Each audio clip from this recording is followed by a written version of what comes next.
Thank you for joining me today. It's Brian Gubernick, and welcome to the No Days Off podcast, where we believe that every single day brings a new opportunity to get better. In many scaling businesses, performance is multiplicative more than it is additive. It's multiplicative more than it is additive. We've talked about this many episodes ago, what it means to be multiplicative. Stick with me. We're going to talk about it here in a moment. Now, that simple statement, that statement I just made, it does sound kind of simple, but it changes the way I think you look at almost everything within your business. See, most people naturally think of business like they think about addition. If we get more leads, if we add more people, if we launch another product or improve the brand or raise more capital, the business then theoretically should get better. And sometimes that is true, but as a company grows, the business starts behaving less like addition and it starts to behave a little bit more like multiplication. Success becomes less about maybe stacking more good things on top of each other and more about how well the key variables actually start to work together. Vision times talent times systems times execution times culture. That's the kind of equation I'm talking about. That's a very different equation than vision plus talent, plus systems, plus execution, plus culture. Because in an additive system, your strengths can actually cover for weaknesses. But in this multiplicative system I'm talking about, weaknesses do not just subtract from the outcome. What ends up happening is they suppress the whole thing. And if you end up with a zero anywhere in the equation, it leads to complete collapse. In other words, you can have, let's say, phenomenal recruiting and a strong vision, and you could have capital, you could have the money to make this thing happen, you could have brand recognition, you could have a great product or a great service. But if execution is a zero, the business eventually runs into a wall, right? So you have all those things, but execution is a zero, it zeroes everything else out. Anything multiplied by zero, of course, is zero.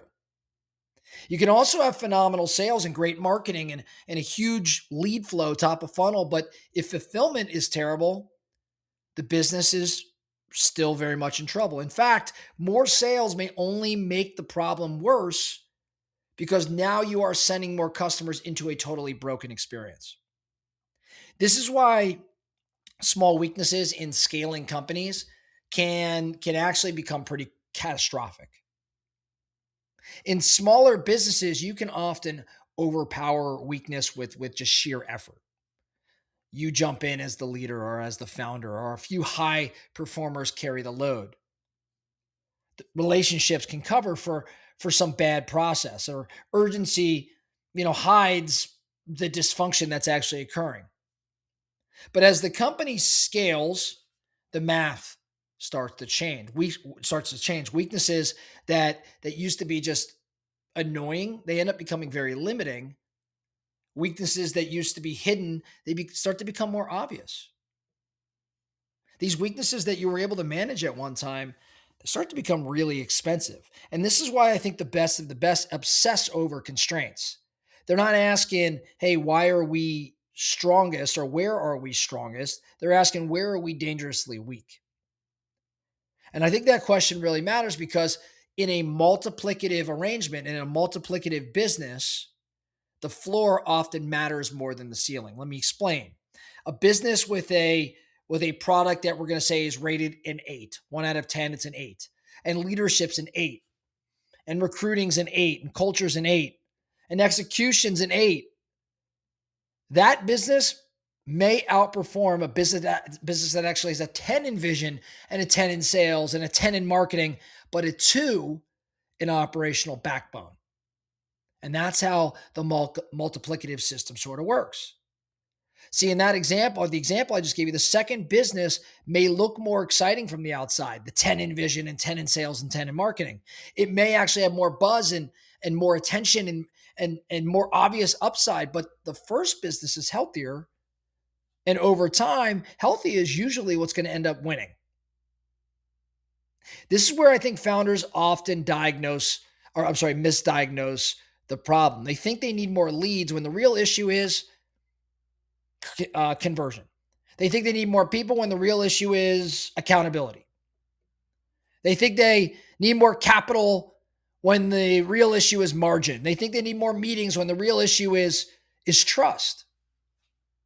They think they need a better strategy when the real issue is execution discipline. And because the founders tend to and leaders tend to misdiagnose the problem, they keep adding more to the business when the real answer is to fix the variable that is suppressing everything else.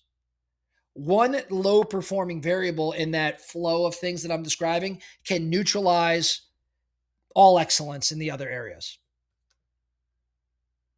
No trust on the leadership team, for example, or no cash flow, or no recruiting, or no accountability, no margin, no operating system. Any one of those can become the bottleneck that keeps the rest of the company from expressing its full potential, even if you're a 10 in all those other areas. And I think that is why this framework is so useful. It forces a different sort of conversation. So again, instead of asking, where are we strongest, you start asking, where are we most exposed? And that is usually where the next breakthrough is hiding for you. Now, as I was working through this multiplicative process and this additive process, and frankly putting together this episode, there was one thing that I kept coming back to in my mind. I started to think about the emotion of the leader, the emotion of the team. Originally, I was saying energy, but I think emotion is more accurate. When you think about emotion, emotion is one of the variables I just described. It's just not as objective in the sense of the others. Let me explain. Most leaders do not think about emotion in the way I'm describing it. They treat it kind of like this soft factor or soft variable. Like they think of it as morale or mood or attitude, culture. Important, yes, but not as real as revenue. At least they don't believe it to be as real as revenue and sales and recruiting and these other things. But emotion is not soft when it changes how people behave. Emotion affects how quickly people move. It affects how honestly they communicate. It affects whether problems get surfaced early or hidden until they become expensive. It affects where people stay committed through difficulty or start looking for the exit.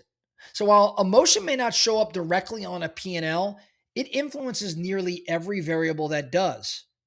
And I think this is why emotion is one of the hidden multipliers in the business equation. I think if you look at a healthy emotional environment, it can make average systems actually outperform, where people communicate faster and they recover quicker and they collaborate better. They stay just in the game. They stay in the fight longer. They tell the truth earlier because they're not afraid of being, the ramifications or being punished for raising that issue.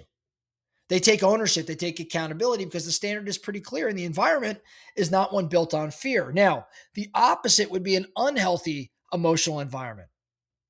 That would slow the business down no matter how great all the other variables are. Why? Because people have to become a little bit more careful. They start to protect themselves and their jobs. They start to withhold information. Meetings maybe become a little bit more political and mistakes tend to get a little bit more personal. So when you start thinking around accountability, it ends up feeling like blame. And the best people end up getting tired of carrying that emotional weight around. And that is why emotionally unstable leadership is so freaking expensive. It is multiplicative. A leader's emotional state spreads through the company. And it's not because leaders are magical. Not because leaders have this sixth sense. It's not because everyone is obsessed with the leader's mood. It's because people take cues from the person in charge. If the leader panics, what happens? The team starts to brace itself. If the leader is resentful, resentment becomes acceptable within the organization.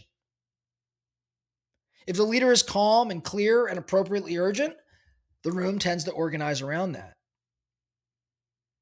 This does not mean that leaders need to be emotionless. That is not strength. Emotionless leadership can feel rather disconnected. People are not looking for a robot. They need someone who can feel the pressure without really leaking that pressure all over the organization. And there's a difference here, right? There's a difference between urgency and panic and accountability and fear, candor and cruelty. I think the best leaders understand those distinctions. I think the best leaders understand that. It's a function of emotional regulation. And emotional regulation becomes part of the culture. So, where am I going with this whole thing? Uh, Emotion impacts so much within the business. We talked about multiplicative, and I just want you all to take emotion into consideration as a variable, right? I want you to think about it in that sense. I want you to ask yourself this week, what is your emotional leadership like? Is it raising the lid of the company or is it holding you back? I think every leader brings emotion into the room. The only question is whether that emotion becomes fuel or it becomes friction or contamination. Is it propping things up or pulling things back? So, in terms of multiplicative process, where does your emotion weigh in as the leader? Because it's not a side issue. I think it's, again, one of the hidden multipliers in the equation that I've been given. If you want your business to move faster and execute better and retain stronger people and endure the hard middle, you cannot only manage strategy. You have to manage the emotional environment through which that strategy gets executed. That's all I have for you today. The No Days Off podcast. Thank you so much for listening. And remember, every single day brings a new opportunity to get better. So let's get after it.